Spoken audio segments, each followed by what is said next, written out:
Giza, Egypt. In 1977, and then again in 1987, electronics engineer and inventor Joe Parr conducted experiments on the top of the Great Pyramid.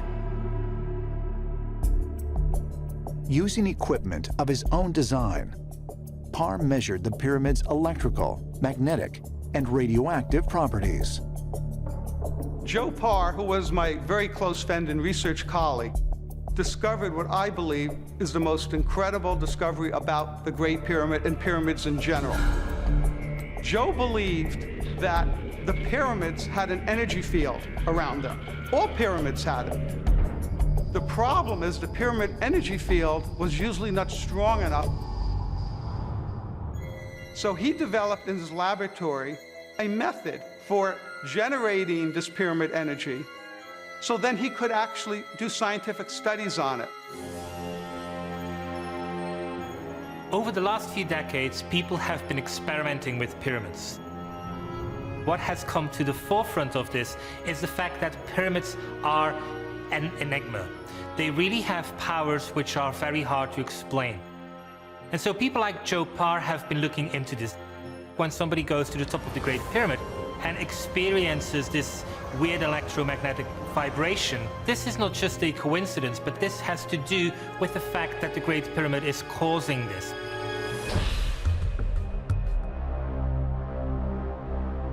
Joe Parr found out that if he put a model pyramid and spun it in a centrifuge through an alternating magnetic current, an energy field, or he calls it an orb or bubble, would form around the model pyramid. Joe found that this bubble or energy orb would block all known types of electromagnetic radiation, even gamma rays. Now, this was interesting. We don't know of any types of energy forces that could do this. This is the most incredible thing about Joe Parr's discovery. In later laboratory experiments, Parr claimed to have discovered yet another strange physical phenomenon. The model pyramid became weightless in the energy field and began to move in a specific direction.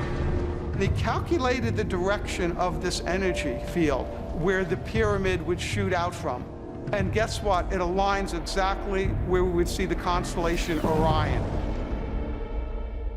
So Joe speculated that it went into hyperspace. This is speculation, but it makes a lot of sense. In string theory and physics, it postulates the existence of 6 additional spatial dimensions. So how do we know the way this energy fields were set up? It allows this pyramid to go into another dimension and travel. Joe never proved this, but before he died, he believed that the pyramid acted as a time machine, if you could unlock its key.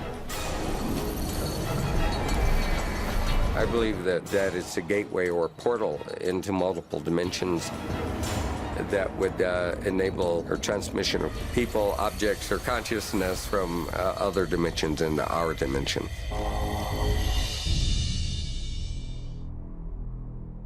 Is it possible, like Joe Parr believed, that the Great Pyramid could facilitate travel through interdimensional space? And if so, were there other pyramids with the same capabilities? Might the Earth's pyramids be connected, not simply by shape, but by purpose, perhaps as part of some otherworldly plan?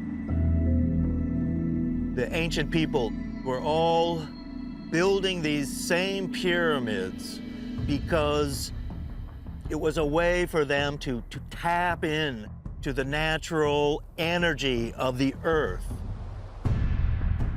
And you have to think that whoever is guiding such a precise network of pyramids must have been a very advanced culture, probably extraterrestrials.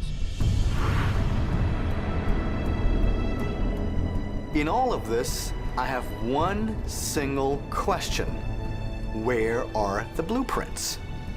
If all of this was so incredibly important, then wouldn't you think that we would have at least one record of some type of a blueprint? And the reality is, there is not a single piece. Why? Could it be because the blueprints have disappeared?